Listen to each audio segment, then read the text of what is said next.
Your daily dose of sports and fun. This is the Morning Drive Podcast from Double T 97.3, presented by Cantex Roofing and Construction.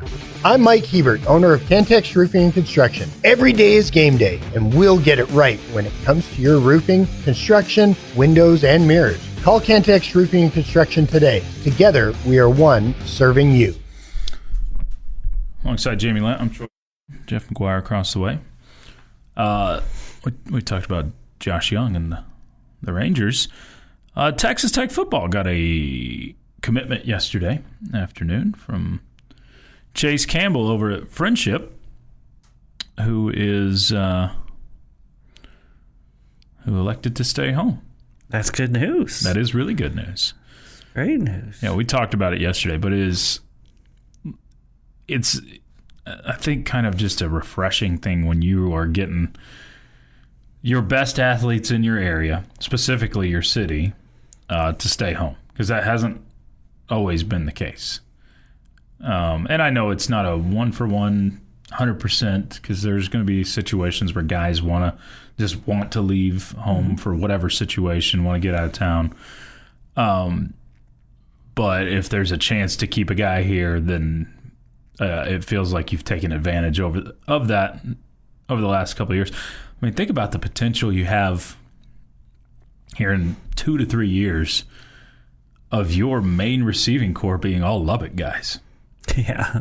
Michael Deaver from Cooper, Leighton Stone, and Chase Campbell could be your key guys in the receiving core. That'll be really fun to watch. But really good to see Campbell, who's a 4-star and maybe even ranked a little low there because of being in Lubbock. He's drips with athleticism. As great of an athlete as I've probably ever seen. Just can jump, can do everything. But, good to see him stay in Lubbock as he made his announcement yesterday. Yeah, and you didn't feel like Texas Tech was blowing it if they didn't get him. There were obvious reasons why. Right. He had connections with Kansas State and with Baylor, where he previously lived, and having a long relationship with Coach Wells. But, it like you said, it's always cool to have local kids stay here. And then also factor in the Arkansas factor, where his dad played at Arkansas. So, yeah, I mean, the truth of the matter is he's an incredibly talented wide receiver, and right.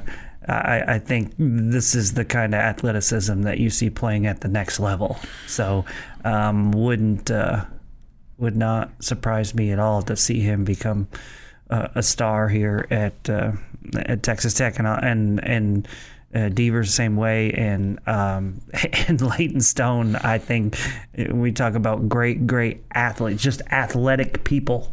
Yeah. Okay. Leighton Stone, same way. Okay. Yep. Same way. So, man, whoever is behind center for the Red Raiders over the next few years, they're gonna have some impressive targets to go after. Got some weapons for sure. Not just football players, but just impressive athletes. Yeah, no doubt. So. Leighton Stone's one of those guys I absolutely think did not have the right star rankings next to him or the national ranking because of a couple of things. I think the Lubbock thing does get knocked down because they're just not seen as much out here as you do in the Metroplex or a big city. But I also think because he wasn't really recruited hard because it seemed like a lot of people assumed it was a given. He's going to Texas Tech, whereas his dad's a coach for the soccer team. So, yes, is he? That's a fun connection. You've heard of that? Yeah, it's crazy. I hear that guy's all right. So, so he plays the good football, and his dad plays the other coaches the other football. No, that's not football. That's soccer. It's too early. He's not listening right now, right? I don't know. He could be. We're getting ready for. Yeah. We're creeping up on soccer season. We're less than a month from them being in Denver, right? Yeah. Getting their annual trip. Their annual exhibition out. Mm-hmm. Yeah, I think it's usually around the 20th of August. I think the scheduling goes for that at the end of the game the previous year. Same time next year. Cool. See you then. And then everybody just walks away. Well, I need to get into the soccer play-by-play business so I can go hike every year. To Denver. Yeah. I don't know. I think they went to BYU last year. There's some decent spots. It's a little chilly at some of the times that they're going, though. Mm-hmm. Now that Chuck's lucky lady is on vacation for him for a couple of weeks, is she still feeling lucky? Fair question. Only one a question she can answer. From you or one from the chat line? No, that's from the chat line. Okay. That's not me. I didn't just pose that out of nowhere. Okay. It's a great question. Dear Choice, how are you? I am fine. Speaking of Oklahoma coaches, what Big 12 coach has the best coach speak? It was a better day when the old Big 8 days, when we had greats like one Barry Switzer, and all you heard was his curse words. Thank you for the camping talk that you give us. Gordo, P.S. Please tell one Jamie Lent that I am a big fan of his snake-like sports talk. I love me some Gordo. Slimy, slithery. That's what it sounds like. It's got no legs. You ain't got no legs. This one says, glad to see Robin Villeneuve is returning to Tech for next season. Have we added any significant pop to the lineup? I think Hollis Porter is probably the guy that you're going to look to the most. 21 homers, 64 RBI last year for Maryland. But I think Connor Schaus, I think that's how you say his name. Mm-hmm. The way... Is the Georgia Tech transfer? That's the Georgia Tech transfer, yeah. Yes. The way... he just didn't play that many games for Georgia Tech, so you can't really be certain of what he's got. But I think he'll be a good addition to the lineup as well. You're going to have a lot of similar players. Obviously, you're going to lose Bravo. It's not official yet, right? I don't think he's signed, but I'm not sure if he has. I hadn't seen it, but maybe he has. Either way, expecting to lose Bravo, but you're going to have a lot of the same pieces back in the lineup. I guess expecting Jay Souza to be a bigger part next year because he dealt with injury. He was really highly ranked out of high school, but the turnover you need is in the pitching rotation, right? More than anything. Absolutely. I mean, you're going to find a spot for Porter somewhere, whether Villeneuve's playing some outfield or he's playing some outfield. Both have at previous stops a corner outfield spot or DH, obviously. You're gonna if Schaus finds his way into the lineup, the Orphe kid, I expect to make a push to be your starting shortstop. He's the junior college shortstop that is quite a hitter. So, so there won't be that many changes with the offense. But like you said, the changes should and will be coming in the pitching staff. You're listening to The Morning Drive. Let's stay in sports history next on Double T 97.3. This is the Morning Drive podcast from Double T 97.3, presented by Cantex Roofing and Construction. Alongside Jamie Lent, I'm Chois Woodman. Jeff McGuire across the way. You're listening to The Morning Drive on Double T 97.3. Jeff provides this day in sports history. 1925 is where we will start this morning. New York Yankee Lou Gehrig hits his first of 23 career grand slams. Wow, 23 of them. Seems like a lot. Yes. Like a record or something. Could be. 1944, Chicago Cubs Bill Nicholson hits 4 home runs in a doubleheader. That's a good day. 1976, Baltimore Oriole Reggie Jackson homers in his 6th consecutive game. I think of Reggie Jackson for 2 teams. I never think of him as an Oriole. Yeah. Like it never just Yankee and A. Yeah. 1994, Don Mattingly becomes the 6th New York Yankee to get 2,000 hits. Choice. Who's the only Yankee who has 3,000? Some guy named Jeets. Derek Jeter. That's the shocking thing for me. That there's only one with 3,000? That there's only one with 3,000 hits. As much history as that organization has, it is kind of crazy. Yeah. I mean, DiMaggio, but he didn't play long enough, right? Injuries got him. Mattingly had, you had a lot of guys that hit for power, but not for for average or just actual. Well, I mean, there's still plenty of guys that hit over 300 career-wise and for power. Like Mantle was one of those guys, but it just. Yeah. But still, only one guy for 3,000. That's pretty crazy. 2017, former Red Raider Danny Coulombe helps the Oakland A's pick up a 3-2 win over the Mets, pitching a perfect 7th inning. Okay. It is National Vanilla Ice Cream Day. Pairs really well with a brownie. I'm a fan. Or really anything else, really. Because you start, in theory, with vanilla ice cream and then you add flavors to it. Or stuff to it to make it better. A little hot fudge. Maybe you want some sprinkles on it. Maybe you want a cherry on top. Maybe you do, I'm pretty spoiled when it comes to the vanilla ice cream.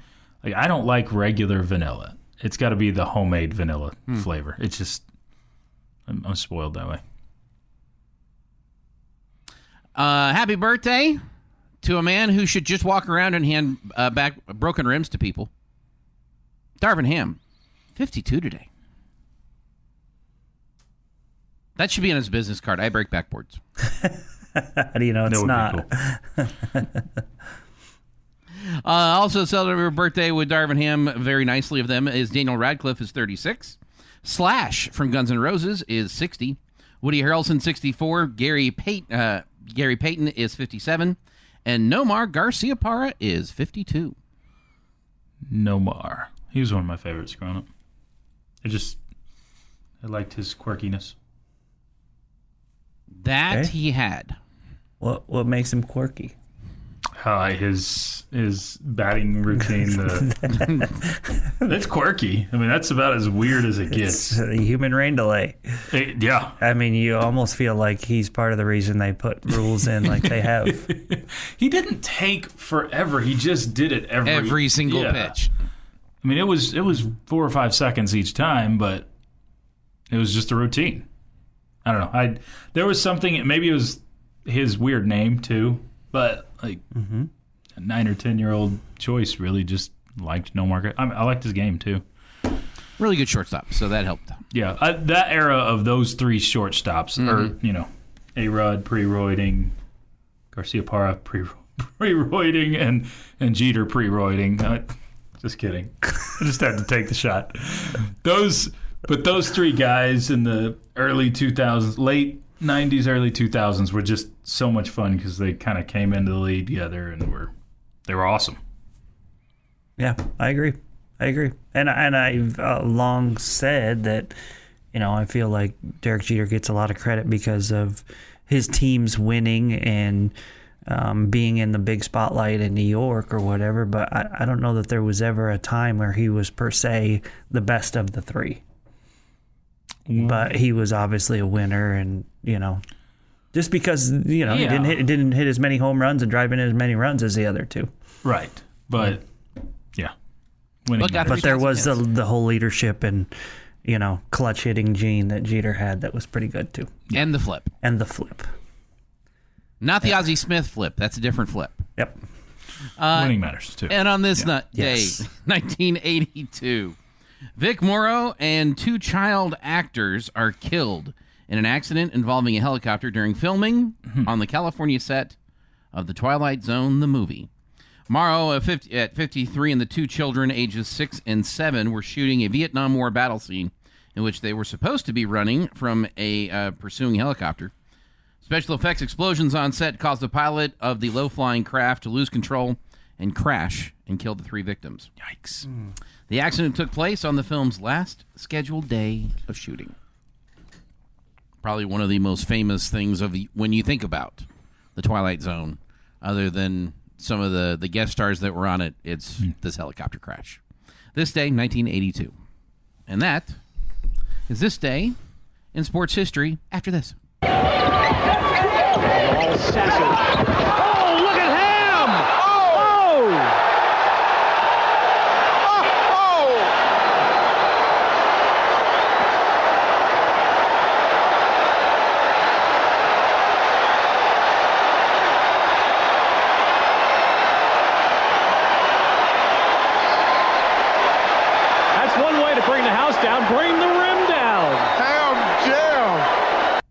I think the best part of it all was Darvin Ham's reaction to the dunk is he never looks up, never looks back at the backboard to see what he did. It was just like, heroes this don't is look common at for me. explosions as they walk away. Yeah, that's kind of what it was. It was like walking away from an explosion and just never looking back. It's just, he just tears down the backboard, and it's like it's a common thing to him. It was just so, it was very, I'm a bad man type of move. By the way, that's the TV call. I am still looking for the radio call. It's hard to find. If you have it, contact me here at MR Communications. We make a swap. Yeah, that would have been a Jack Dale call back in the day, right? 96. Vanilla ice cream with chocolate cake. Solid. Always solid. Sounds like a trip to DQ's in order today. Okay. Mm-hmm. Yeah, that's my favorite vanilla ice cream right there. Okay. Makes you wonder if NG had routines he went through to do other things. Would have made for a funny SNL skit back when he was playing. Before he poked himself with a needle or something? What you talking about? No, like before he gets in the shower. He walks into the shower and he has to take his towel and rub it 3 times across the back of his neck. Then he can hang it up very nicely. Yeah, kind of did give you a feeling of somebody that was seriously OCD. Yeah. Yeah. Mm-hmm. But I don't know. No more Garcia Parra. It was just, you probably just didn't like him because he was I didn't say I didn't like him. I didn't say I didn't like him. Did you though? I didn't. No, I'm saying, did you like him? I was fine with him. I mean, I wasn't rooting for him, but well, yeah, I didn't have issue. I didn't like dislike him like Manny Ramirez or anything. You know what I dislike? These City Connect uniforms that don't have the team colors. I mean, the Mets are wearing all gray, fine, but what's with the purple? I don't get it. They've got a cool helmet with the Brooklyn Bridge on there. Where are your team colors? That goes for the Rangers, too, which apparently are getting new City Connect uniforms next year. All right. Rant over. We'll get back to college football and let Jamie rant next. Yes. It is the Morning Drive on Double T 97.3. Your daily dose of sports and fun. This is the Morning Drive Podcast from Double T 97.3. Presented by Cantex Roofing and Construction. Alongside Jamie Lent, I'm Chois Woodman. This is the Morning Drive on Double T 97.3 and Double T973.com. Double T 97.3 mobile app. Got a interesting list from Twitter we'll get to in a moment. Want to clean up some thoughts from the Yates Flooring Center chat line first. The Mets purple is in the subway map color of the line that goes to the stadium. That's from Michael. I get there's usually reasons for the other colors. I mean, the Boston Marathon colors are the Red Sox uniforms, but I still just keep it your team colors. You can trick up uniforms, make them as fancy. And the White Sox one, inspired by the Bulls uniform, is kind of growing on me. Okay. The White Sox original one was like an old English one, right? The old White Sox. And that's part of the reason why I'm so... the Bulls one, okay, yeah, I get it, but it's still...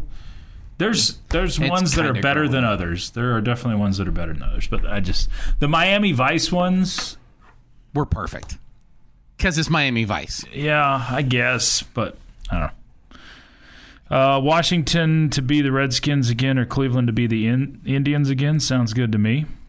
That was that story we talked about yesterday. I don't know. We'll see. Mm-hmm. Bryce Matthews for the Astros is looking good. Someone says it is the Gulf of Mexico. I said Gulf of America. My Apple Maps right there when I pulled it up, or actually Google Maps says Gulf of America. So. See, I just prefer to call it Shrimp Heaven because, really good shrimp. Yeah. There has been a lot of people calling it a soft cap. Okay. Sonny Dykes is mad. Bobby Hot Dog says, I don't know that it's fair to say if we can do it, you can do it. If Double Eagle never existed, we would be in the same boat as the rest of the poors. Here's the catch. Every school has their version of this. Every school has one graduate that has gone off to great things. 2 different levels. Sure. Yeah. Not every school has a fresh or a football player, a former football player that just sold a company for $4 billion. Who said it has to be a football player? There are just donors for schools. But not every donor wants to give to NIL. And that's part of it. And especially the amount of money we're talking here. Yeah, this is I'm not saying that I like it for college athletics. I'm not. But the athletic departments and the head coaches specifically that are walking around shouting at clouds that could be, and blaming other schools, Texas Tech included in this, for spending money because they don't and can't and won't recruit their own people to donate them. If they would trade places with Joey McGuire, do we think they would be spending the money? Absolutely they would. Of course, and that's where my issue is. Yeah, Sonny Dykes said that last week. He said, man, great for Texas Tech, great for Joey McGuire. We're not doing it that way. He didn't say, we can't do it that way. We don't have donors that are doing it for us. He said, we're not doing it that way. So he's like, good for them. They're able to do it, and they're taking advantage of it. That's what Sonny Dykes said of Joey McGuire and Tech last week.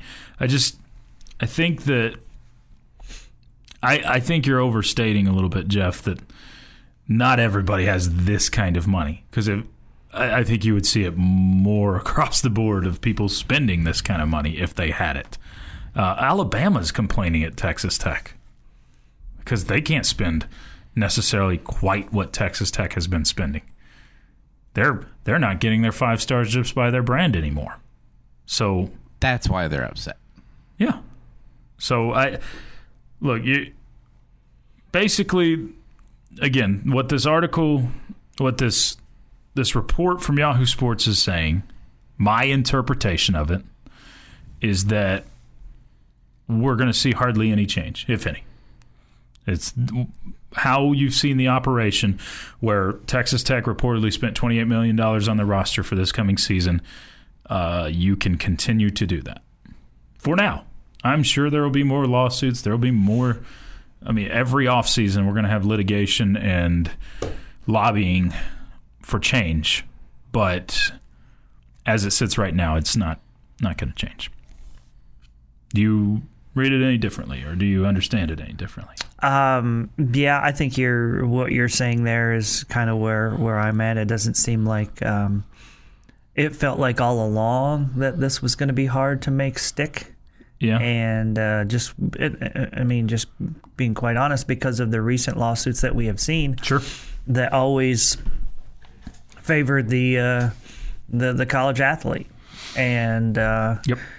And so I felt like, well, this is really someone trying to step from out of bounds here and try to do something, and I just didn't know if that was going to stick or not. So, fair.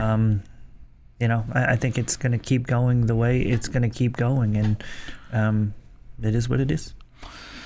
All right, so that's one part of college football. Did you happen to see, Jamie, some of the comments coming out of we had both Big Ten and ACC Media Days. I think they're going on at the same time right now. But Big Ten Media Days, I feel like has been maybe the most headline-grabbing of any of the media days so far. Okay. Curt Cignetti, who is lucky to be in the Big Ten. He is the head coach of Indiana. And his team got to play in a college football playoff last year because they play in the Big Ten, which, by the way, has maybe the weakest bottom of a conference of any conference. I mean, it is of the Power Four. Yeah. Of the Power Four, yes. Yeah. Thank you.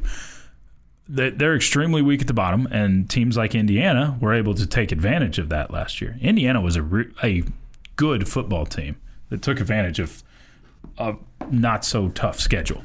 Yes. So Curt Cignetti was asked why they recently dropped a non-conference series with Virginia, a home-and-home series with Virginia.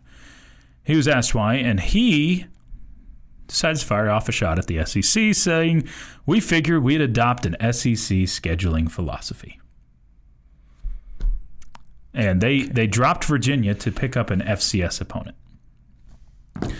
And while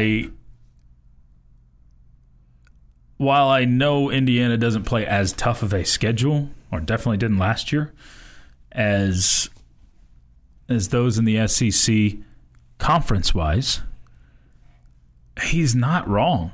I mean, I'm on his side on this. When are we going to get the SEC to grow up and play with the big boys and adopt a nine-game conference schedule? I mean, people in the SEC took so much offense to this. Oh, yeah, right. You don't play anything close to what we have, this, that. But they have their rolling bye week in week 8 or week 9 every year where they get to play Alabama A&M. So, and obviously the SEC schools have an extra non-conference. Yeah, that's the point of all of this. Yeah. I guess the SEC would say to that, their comment always is that we play a tough enough schedule to begin with, that with the conference games that we don't need to have that many challenges in the non-conference, right? Okay, that's their comment. That's their response to that. Does the Big Ten have that same luxury to say that? I don't think they do compared to the SEC. I don't. But I also think it's spineless for the SEC to continue to operate that way when your peers aren't, because it's not always, nothing's true, or nothing is one-to-one comparison true. I don't know that spineless is the right word. They're not made to change. Why change? This is currently working for them. It's working for them because of the biases. Jamie, do you know how big the win percentage goes up for the SEC by playing those games instead of playing each other? The overall conference win percentage elevates quite a bit. I get it, but SEC football is better. Sure it is. It's better. Sure it is. But grow up. And that's not bias. That's truth.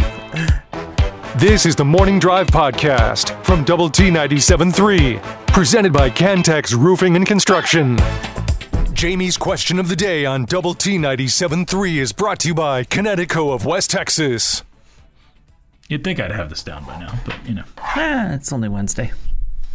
Only Wednesday. Mm-hmm. Just when you get it down, you'll be done. It's the same time in the show as your other one. I'm telling you, it was not 7:30 in the afternoon. All right, Jamie. It's an hour and a half into your show. Yeah, he just broke one of Jacob Rodriguez's pet peeves there. I said 7:30 in the afternoon. I know. I'm just saying. I didn't say a.m. in the afternoon. Yeah. No. I did like that pet peeve. All right, we're going to continue our last conversation with this question. So this one's wide open. Wide open. Okay, you get to put 2 parameters in Power 4 football scheduling. Just scheduling. So we're talking about scheduling. Okay. 2 parameters, 2 rules. Okay, in place. What are the 2 rules in the 4 conferences, 4 Power 4 conferences? One is 2 rules. You only get 2. Oh, one is extremely simple, and is you play 9 conference games. I mean, that's as simple as it gets. Everybody plays 9 conference games, so we're all on the same playing field. We can compare records a lot more equally that way. Basically the SEC gets, almost every team gets, unless Auburn loses to New Mexico State, which happened a couple of years ago, everybody gets 1 extra win a year the way it sits right now, which boosts everybody's record and boosts the overall perception of the conference. So that's the easy one for me. I think the second one is just for viewing pleasure of all the fans, and that's that you do have scheduling alliances of, we'll say, the top 10 teams of each conference where it rotates around to. So one year the Big 12 plays the SEC, and that's, you match it up based off of previous year's record. The next year the Big 12 is playing the ACC, and the year after that Big 12 plays Big 10. That's what I'd want to see. You can keep your other stuff. I'm not even eliminating FCS games at this point. I want more attractive and better games. Okay. Rule number 1. Every team in the Power Four has a dedicated rival that you play every single year. How teams pick it, I don't really care, but it's an agreed upon and it's locked in, and you don't walk away from it as long as you're conference members. Period. Drives me nuts that Texas Tech and Oklahoma State don't play every year. Or TCU. Or Baylor. Yeah. Well, whoever it is, that it becomes our dedicated rival, that it's locked in. Number 2. Can you have more than one? No. You got one that you play every year. Okay. You can play more than... You can have hatred for other teams, but there's one dedicated rival. Rule number 2.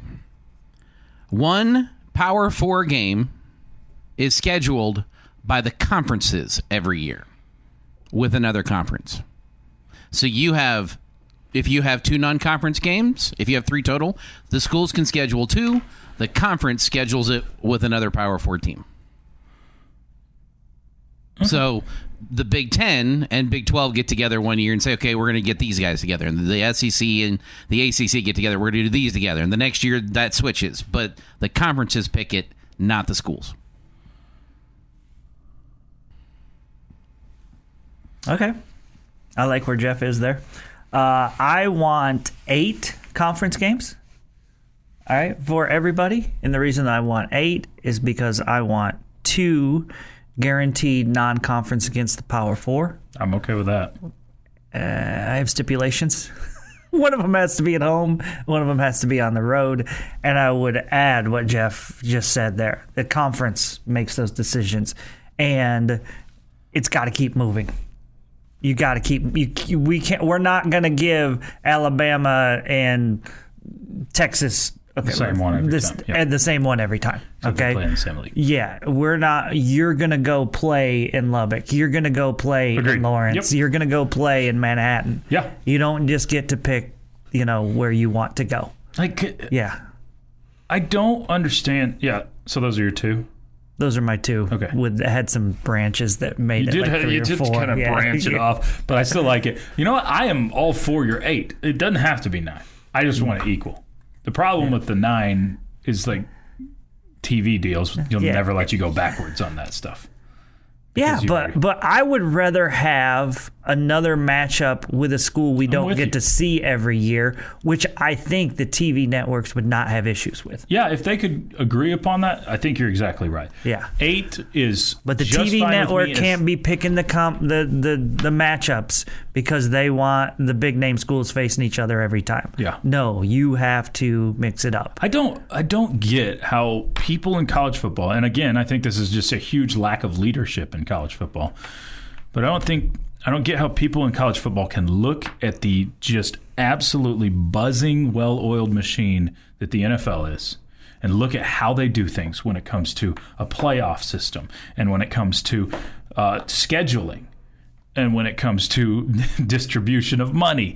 Every bit of it. How they can look at the NFL and then say, no, we're smarter than the NFL. We're going to do everything different and do everything our way.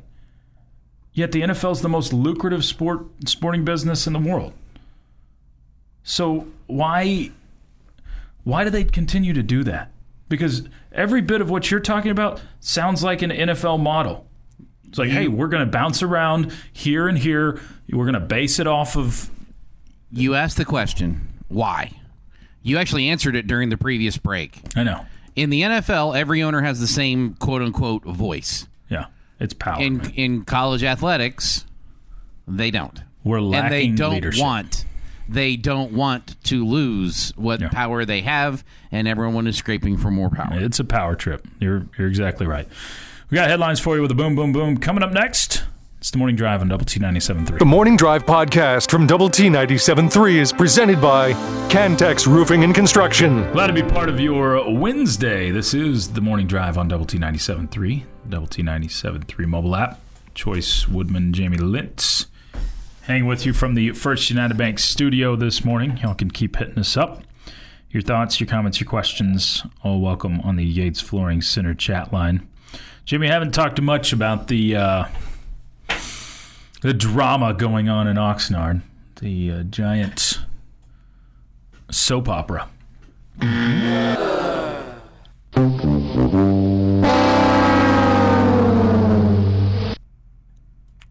not supposed to talk about it?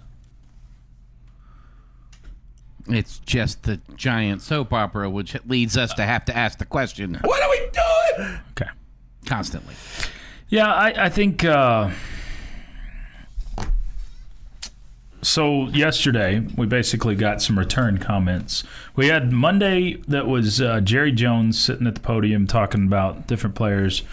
Micah Parsons saying, by the way, that he missed 6 games when he only missed 4, and he was inaccurate on his number there. But Jerry Jones was frustrated with the contract situation. Micah Parsons got his opportunity. He did show up to camp. So apparently the new thing is, my understanding of this is that used to, Jamie, guys would hold out, and then when they get the deal done, they wipe out all the fines. They basically include that in their new deal. So they wipe out the fees and the fines of missing camp. Right. They've kind of gone away from that. Most owners and GMs are like, no, you actually missed here, so we're going to fine you. And that's makes sense. So now what players are doing more often is doing what Micah Parsons is doing and showing up to camp. But then, as Micah Parsons had lower back tightness, they have a hamstring issue or they have a whatever where they don't participate, but they can get in front of a camera and give their side of the contract thing. So that's what people are basically implying that Micah Parsons is doing here. He didn't actually participate in workouts yesterday. He dressed, but he didn't participate, said he had back tightness, and then he got his chance in front of a camera saying or expressing his disappointment with Jerry Jones and their side of things. So super exciting, huh? Man. So much fun. What I don't get is, again, I've expressed this plenty of times in the last couple of weeks, is just if a deal is going to get done, what's the problem? Like, why are we taking so long? I'm not saying bow down to the player, everything the player is saying. But but that's what Jerry does. Do you eventually he does, yeah. Do you think both sides believe it's going to get done? Yes. Okay, then why are you publicly taking shots at each other?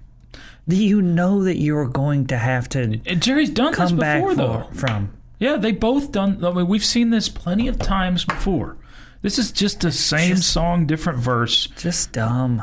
It is dumb, and I see it as even dumber from the guy that's supposed to be mature or over mature, 80-something years old. Yeah, but he might have crossed that border, right? That barrier where you're allowed to say whatever you want. Whatever you want. Maybe so. Yeah, you get a pass for being senile at some point, so yeah. I guess maybe we're there with Jerry. Going off of, Micah Parsons, the way he's handled himself with his comments in recent years, he's proven to be a buffoon as well. So it seems like a good conversation with the two. It's a lot of fun. They say they're going to talk it out, and it's just the drama of Oxnard is not. This is my least favorite part of football. Don't you just ask yourself, like, how about just go get in a room, you two? How about stop talking to the media and just go get in a room? Wouldn't it be great? Yeah. Just go get in a room. Get a room. Say, this is what I want. This is what I want. Let's find a compromise. Let's go get it figured out. It does seem that simple. I know it's not that simple, but man, it's apparently, at least according to reports, Micah Parsons, they haven't even brought in the agent on this stuff yet. They're going to get a deal done. Correct me if I'm wrong, but Dak Prescott's deal got done like the day of the first game or the day before. I think it was the day of the first game last year, wasn't it? Or was it? I think it was the week of the first game. Okay. Here's the really sad part. Is there truth to, and a texter suggests this about the deal getting done, it's just they want the publicity of it. Is this... nobody's talking about Cowboys additions or how they're going to be good or where they need to be better or whatever. We're talking about this. Is this really what you want? Yes, Jerry does. Yes, this is what your team has become. It has become about drama. Jerry makes this stuff happen. okay, and seems to thrive. He loves it. He believes that any publicity is good publicity. But the problem is when you make it all about drama, it never changes. During the season, there's always something. If that's what you're striving for, it's never about all for one and one for all. It's always drama. And I am to the point where I believe that Jerry cares more about that than he cares about winning. And that's where I just, I used to pull for the Cowboys, and I'm like, I just can't now. It's hard, just, man. It is hard it's life just being a Cowboys annoying. fan. By the way, it was the morning of the same game with the Browns, the opener last year, September 8th, the opener with the Browns. They got a deal done that morning. You can't tell me that has to happen. You can't tell me we can't come to an agreement. Like right now, if you're Jerry and Micah Parsons, it's yes, I'm with you. I've talked way more than I want to about this. I hate talking about contract stuff. Hate it. Like, it's the weeds of things, and I get that there's a business side to the NFL, and there's some people that eat this stuff up, but I don't think that's the majority. And it's just, Jerry loves the circus. Yeah. He doesn't love winning. He does not love winning. He can tell you forever that he wants to win a Super Bowl, but I will not believe him until your actions show different. Your actions show you love money and you love the circus that comes with attention on you. There's not a bigger egomaniac in Texas than Jerry Jones. And it's frustrating as a Cowboys fan to just live in this purgatory that you've been in for 30 years. And I've said it for a while. It's not a trying to kill someone off, but until Jerry Jones flatlines, you don't have a chance at being a good organization. Flatlines. Sorry, it still sounds bad. I'm not trying to kill him off. I'm not wishing ill on him until he flatlines or hands the organization the keys over. Then you don't have a chance. You do not have a chance as an organization. Yeah. And it's a terrible place to be as a fan, because what the greatest part of sports fandom, or one of the great parts, not the greatest, is the hope that comes with every preseason, right? A lot of sports teams, you can rekindle the hope. Okay, this can be our year for this reason, or we got a shot because of this or that. Not every fan base can feel that way every year, but most get that opportunity to give yourself some hope. It just feels like you haven't had hope as a Cowboys fan in a really, really long time. Not a lot of fun as a fan when you can't have hope.